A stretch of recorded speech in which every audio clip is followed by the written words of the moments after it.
Hello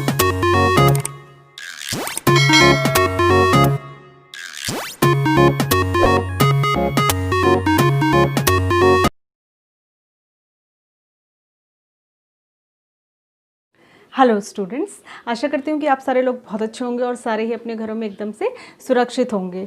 welcome to किरण आदि शिक्षा, जहाँ पर हम स्टडी कर रहे हैं एनसीईआरटी क्लास 8 का चैप्टर नंबर 9, जिसका नाम है एल्जेब्रिक एक्सप्रेशन एंड आइडेंटिटीज़। इसकी एक एक्सरसाइज हम सक्सेसफुली कंप्लीट कर चुके हैं, सेकेंड एक्सरसाइज हम आज करने वाले हैं। इसके 2-3 वीडियोज़ मैं पहले डाल चुकी हूँ। अगर आपने प्रीवियस वीडियोज़ नहीं देखी हैं तो आप फटाफट से चैनल को सब्सक्राइब कीजिए। वहाँ पर 8th क्लास की मैंने एक प्लेलिस्ट बनाई हुई है, वहाँ पर जाकर आप इस चैप्टर की प्रीवियस वीडियोज़ को देख सकते हैं, जिससे कि चैप्टर आपको स्टार्टिंग से समझ में आए। और इसके साथ ही इससे पहले पढ़ाए जा चुके 8 चैप्टर्स की सारी वीडियोस वहाँ पर उपलब्ध हैं, जिससे कि आप लॉकडाउन में घर बैठे आराम से बिना चिंता के, बिना फिक्र के अपनी मैथ्स की स्टडीज़ को कंटिन्यू कर सकते हैं, अपने एग्ज़ाम्स की तैयारी कर सकते हैं। हाफ ईयरली एग्ज़ाम्स आने वाले हैं।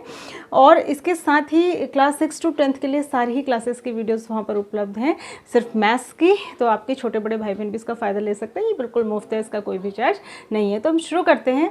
आज हम जो पढ़ेंगे वो पढ़ेंगे हम मल्टीप्लिकेशन। ठीक है, किसका मल्टीप्लिकेशन?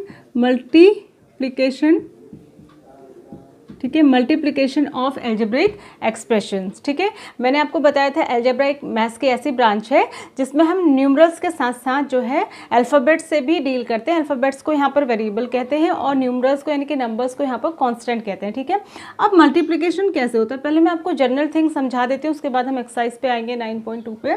देखिए, हमेशा लाइक टर्म मल्टीप्लाई जब होते हैं ना, जब लाइक टर्म मल्टीप्लाई होते हैं या एक जैसे नंबर, या लाइक टर्म की जगह हम लाइक अल्फ़ाबेट भी कह सकते हैं इसको। ठीक है, लाइक अल्फ़ाबेट, एक जैसा जब अल्फ़ाबेट जब मल्टीप्लाई होगा तो पावर इंक्रीज होती जाती है। ठीक है, पावर इंक्रीज होती जाती है। ठीक है, कैसे? देखिए, अगर मैंने सिर्फ x लिखा तो x का मतलब होता है x की पावर 1, पर इसको दिखाते नहीं है, इसको सिर्फ x लिखते हैं, यानी कि x की पावर 1 है। अगर इसके साथ मैंने एक x और मल्टीप्लाई कर दिया तो ये हो जाएगा x की पावर 2, क्योंकि अब 2x मल्टीप्लाई हो गए। अगर मैंने 3x मल्टीप्लाई कर दिए तो ये हो जाएगा x की पावर 3। अगर मैंने 4x मल्टीप्लाई कर दिए तो ये हो जाएगा x की पावर 4। ठीक है, यानी कि जितने हम लाइक अल्फ़ाबेट्स को मल्टीप्लाई करेंगे पावर उतनी ही बढ़ जाएगी। ये तो बात समझ में आ गई होगी आपको, एक जैसे अल्फ़ाबेट की बात हो रही है। ठीक है, जब अनलाइक अल्फ़ाबेट्स होंगे, ठीक है, अनलाइक अल्फ़ाबेट्स होंगे, ठीक है, इन्हीं को हम वेरिएबल कहते हैं। ठीक है, इसी को हम वेरिएबल कहते हैं। वेरिएबल क्यों कहते हैं मैंने आपको बताया था, क्योंकि इसकी वैल्यू किसी क्वेश्चन में कुछ हो सकती है तो किसी दूसरे क्वेश्चन में कुछ और। तो जैसे मैं x और y को मल्टीप्लाई करूंगी तो अब ये दोनों बिल्कुल ही अलग अलग चीज़ें, समझ लो कि एक फ्रूट है और एक वेजिटेबल, तो इनका आपस में कोई मेल नहीं है। तो इनको मल्टीप्लाई करके, ना हमें पता है कि ये क्या है, तो इनको मल्टीप्लाई करके सिर्फ XY लिखेंगे। ठीक है, और कुछ नहीं कर सकते, सिर्फ क्या करेंगे, XY लिख देंगे। ऐसे ही अगर unlike terms XY into Z होगा तो उसको लिख देंगे XYZ। ठीक है, और कुछ इसमें नहीं हो सकता। लेकिन अगर कुछ ऐसे टर्म मल्टीप्लाई होते हैं, ठीक है, अगर हम कुछ ऐसे टर्म्स को मल्टीप्लाई करते हैं जिसमें कुछ x है कुछ y है, मतलब कुछ लाइक टर्म्स है कुछ अनलाइक टर्म्स है, जैसे कि मान लिया मैं एक्स वाई को मल्टीप्लाई करती हूँ x² y और फिर इसको मल्टीप्लाई करती हूँ XY² से, तब क्या होगा, लाइक टर्म्स की पावर ऐड हो जाएगी। ठीक है, तो x की पावर 1 यहाँ है, 2 यहाँ है और 1 यहाँ है। ठीक है, 1 को दिखाया नहीं जाता, तो 1 2 3 4, तो सारी ऐड होकर कितनी हो जाएगी, x की पावर 4 हो जाएगी। ठीक है, और y की एक पावर यहाँ है, 1 यहाँ है और 2 यहाँ है, 2 1 4। ठीक है, तो y भी कितना हो गया, y की पावर 4। ठीक है, तो लाइक टर्म्स की पावर हमेशा ऐड हो जाती है, मतलब लाइक अल्फ़ाबेट्स की पावर जो होती है वो हमेशा ऐड हो जाती है। ठीक है, अब आता है अल्फ़ाबेट को जब हम मल्टीप्लाई करते हैं किससे, न्यूमरल से। ठीक है, नंबर से मल्टीप्लाई करते हैं तो क्या होता है, तो भी कुछ नहीं होता है। अगर हम 2 को x से मल्टीप्लाई करेंगे तो हमें तो पता ही नहीं है ना x क्या है, तो हम कैसे इसका कोई आंसर निकाल सकते हैं, बस इसको 2x लिख देते हैं, बीच में से मल्टीप्लाई का साइन हटा देते हैं, क्योंकि अलजेब्रा में मल्टीप्लाई का साइन दिखाने की ज़रूरत नहीं होती है, तो हमने 2x लिख दिया। ठीक है, बस ध्यान ये रखना है कि जनरल तरीका ये होता है लिखने का कि नंबर को, जो हम नंबर लिख रहे हैं उसको हम हमेशा लेफ़्ट में रखते हैं। ठीक है, साइन के साथ, अगर कोई साइन होगा तो वो भी यहाँ आएगा लेफ़्ट में, यानी ठीक है। और वेरिएबल को हम हमेशा राइट में रखते हैं, ये लिखने का तरीका होता है जनरल तरीका, मतलब 2 इंटू एक्स अगर हम करेंगे तो इसको x के बगल में 2 नहीं लिखेंगे, ठीक है, इसको हमेशा 2x ही लिखेंगे। इसी तरीके से अगर -2 इंटू एक्स होता तो इसको -2x लिखते हैं, सबसे पहले साइन फिर न्यूमरल फिर अल्फ़ाबेट, ठीक है। तो ये इसका लिखने का तरीका होता है। एक आध एग्जाम्पल मैं आपको और दे देती हूँ इसमें। जैसे मान लिया मुझे 2x² y को मल्टीप्लाई करना था 3y² z से। अब देखिए इसको मल्टीप्लाई कैसे करेंगे, नंबर हमेशा नंबर से ही मल्टीप्लाई होता है, ठीक है। 2 3 जा 6 हुआ, सबसे पहले नंबर को ही सॉल्व करेंगे और ये माइनस का साइन भी इधर आ जाएगा, ठीक है। अब x की पावर 2 यहाँ है और यहाँ पर कितनी है x की पावर, यहाँ है ही नहीं x की पावर, ठीक है, 3y² z है तो x की पावर तो 2 ही हो गई। y की पावर यहाँ 1 है और 2 यहाँ है तो 3 हो गई ऐड होके, और z की पावर यहाँ 1 है लेकिन यहाँ z है ही नहीं तो z एक ही बार आ जाएगा, ठीक है। तो इसका आंसर हो जाएगा -6x² y³ z, ठीक है। तो इस तरीके से इसको करते हैं। अब एक और मैं आपको बताती हूँ, जैसे -6x² y, ठीक है, मल्टीप्लाई 4, ये भी माइनस में 4x² z ऐसे होता तो 6 4 से मल्टीप्लाई होता तो 6 4 जा 24 होता, लेकिन माइनस और माइनस भी था तो मैंने यहाँ माइनस क्यों लगाया, क्योंकि माइनस और माइनस मल्टीप्लाई होकर हमेशा प्लस हो जाते हैं, ठीक है। माइनस से माइनस, आप देखो मैंने पहले आपको एडिशन वाला बताया था, मैं मल्टीप्लाई वाला बता देती हूँ। अगर माइनस का नंबर माइनस के नंबर से मल्टीप्लाई होता है तो प्लस हो जाता है, ठीक है। अगर माइनस का नंबर मल्टीप्लाई होता है प्लस के नंबर से तो माइनस ही रहता है आंसर। अगर प्लस का नंबर मल्टीप्लाई होता है माइनस के नंबर से तो भी आंसर माइनस में ही रहता है। अगर एक भी अगर प्लस का नंबर प्लस के नंबर से ही मल्टीप्लाई होता है तो आंसर किस में रहता है, प्लस में ही रहता है। यानी कि जब हम दो चीज़ों को मल्टीप्लाई कर रहे हैं तो उसमें से अगर एक भी नेगेटिव है तो आंसर नेगेटिव आएगा, दोनों नेगेटिव हैं तो आंसर पॉजिटिव आएगा, और दोनों पॉजिटिव हैं तब तो आंसर पॉजिटिव आएगा ही, ठीक है। तो ये साइन भी आपको लगाने पता होने चाहिए। तो ये दोनों माइनस थे तो ये प्लस हो गया। अब x की पावर 2 यहाँ है, 2 यहाँ है तो x की पावर हो गई 4, 2 और 2 ऐड होके y की 1 यहाँ है ही नहीं तो एक ही बार आ जाएगा, z की 1 यहाँ है और यहाँ नहीं है तो z भी एक ही बार आ जाएगा, ठीक है। तो ऐसा हम इनको क्या करते हैं, मल्टीप्लाई करते हैं। तो अब हम इसके एक्सरसाइज पे आते हैं, छोटी सी इसकी एक्सरसाइज है, बहुत ही आसान है, ठीक है। पहला वाला यही है, find the product of the following, ठीक है। पहला क्या है, फाइंड द प्रोडक्ट है, फाइंड द प्रोडक्ट बहुत आसान है, मैंने आपको बहुत एग्जाम्पल के थ्रू बता ही दिया, मैं थोड़ा और बता देती हूँ। जैसे पहला इसने ऐसे दे रखा है कॉमा लगा के 4,7p, तो हम इसको कैसे सॉल्व करेंगे, 4 इंटू 7p, तो नंबर से मल्टीप्लाई होगा तो 4 7 जा 28 और p ऐसे ही आ जाएगा। इसका सेकंड पार्ट है -4p इंटू नहीं है यहाँ पर, इसने तो कॉमा ही लगा के इसको दिया है, हम इंटू करेंगे क्योंकि इसने 7p ऐसे दे रखा है इसने, ठीक है। तो ये क्या हो जाएगा, -4p मल्टीप्लाइड बाई 7p, तो क्या हो जाएगा, 7 से 4 मल्टीप्लाई होगा 28 माइनस का आ जाएगा, और p 2 बार है तो p की पावर आ जाएगी 2, ठीक है। उसके बाद अगला है इसका थर्ड है इसका -4p, 7p3, ठीक है। अब देखो 7 और 4 को जब मल्टीप्लाई करेंगे तो 28 ही आएगा, फिर से माइनस का ही आएगा। अब यहाँ पे p और p 2 बार है तो p² हो गया, q एक ही बार है तो q ऐसे ही आ जाएगा, ठीक है। तो ये हो गया।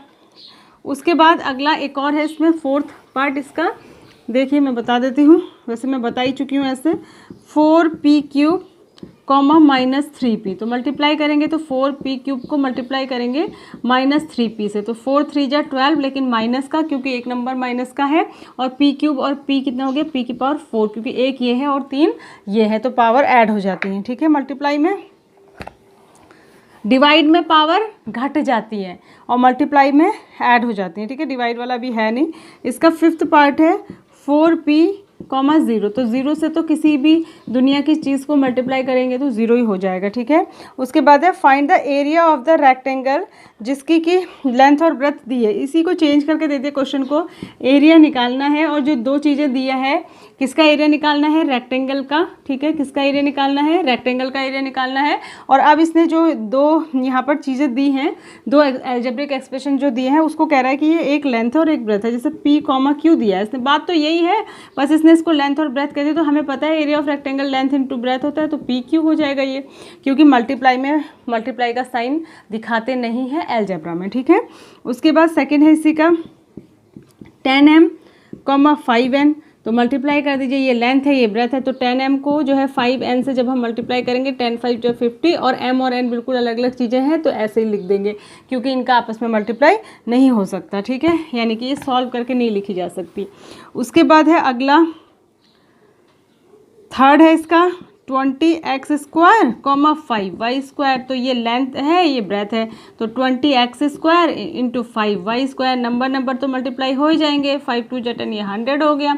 x स्क्वायर y स्क्वायर बिल्कुल अलग चीज़ें हैं तो ऐसे ही लिख देंगे क्योंकि इनके बीच में मल्टीप्लाई हो ही नहीं सकता, एक x है तो दूसरा y है, ठीक है। तो ये आप कर लेंगे आप मेरे हिसाब से, एक और है इसमें वो आप करिएगा, ठीक है, थोड़ा आपको आना भी चाहिए। उसके बाद इसमें जो है थर्ड क्वेश्चन में देखो, थर्ड क्वेश्चन में पूरा नहीं बता रही मैं, आपको आइडिया बता देती हूँ। 2x माइनस 5y 3, इस तरीके से कुछ यहाँ पर वेरिएबल लिखे हैं और कुछ ऐसे वेरिएबल लिखने हैं, ये टेबल पूरी करनी है, ठीक है। तो आपको यहाँ कॉलम छोड़ रखा है ऐसे करके और यहाँ आपको भरना है कि क्या आएगा, ठीक है, इस तरीके से इसने बना रखा है।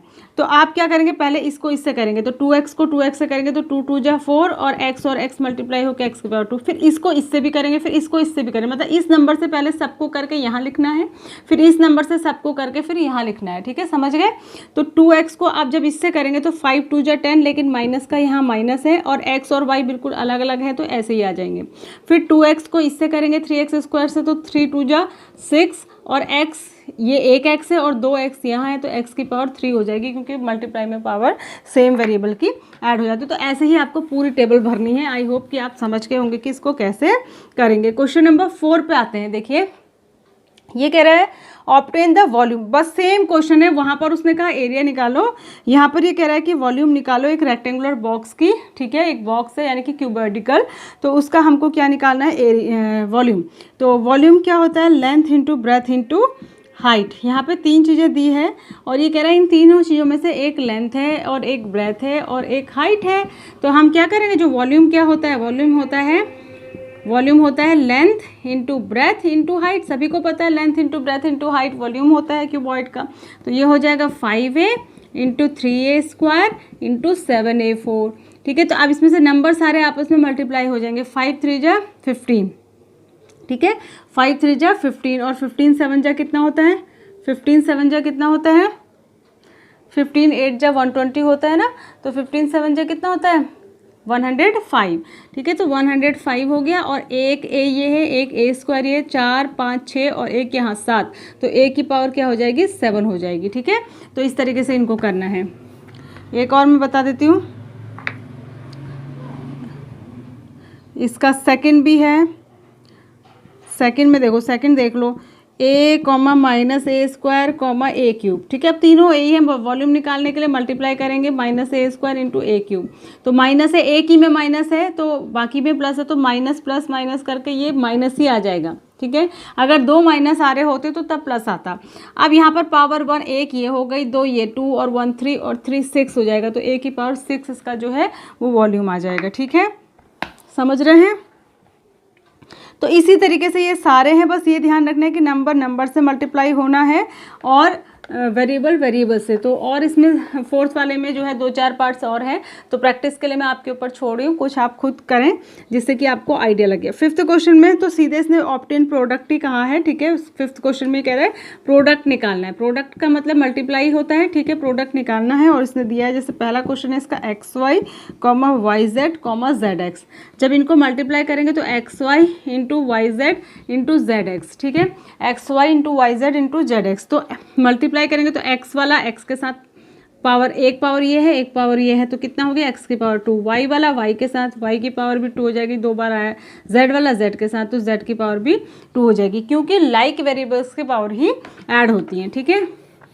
तो इसका आंसर आ जाएगा x square into y square into z square, into का साइन दिखाते नहीं है। एक और बता देती हूँ, इसका 5th वाला m comma minus m n comma m n p, ये तीनों को मल्टीप्लाई करना है, ठीक है। किसको, m comma minus m n था और एम एन पी, अब मल्टीप्लाई का साइन लगा के लिख देंगे इसको, ठीक है। तो m की एक पावर ये, एक पावर ये, एक पावर ये, और देखो माइनस एक ही जगह है तीनों में से, तो माइनस आ जाएगा क्योंकि 2 माइनस आते तब प्लस होता है ना। तो अब क्या हो गया, 1 2 3, तो m की पावर हुई 3, n कितनी जगह है 1 2, तो n की पावर हुई 2, ठीक है, एक ये है, एक ये, और p एक ही बार है, तो p ऐसे आ जाएगा, p की पावर 1 है लेकिन 1 को लिखते नहीं है। ठीक है, तो ये हो जाएगा m³ minus m³ n square into P. ये दो मैंने बता दिए 5 के, इसमें ऐसे ही 2-3 और हैं, बिल्कुल सेम है, कुछ भी इसमें टफ नहीं है, एकदम से आसानी से आप इनको कर सकते हैं। तो आपको ये एक्सरसाइज समझ में आई होगी, आप इन क्वेश्चंस को करिए, इनकी प्रैक्टिस करिए, अपना ध्यान रखिए, सुरक्षित रहिए। Thanks for watching, God bless you.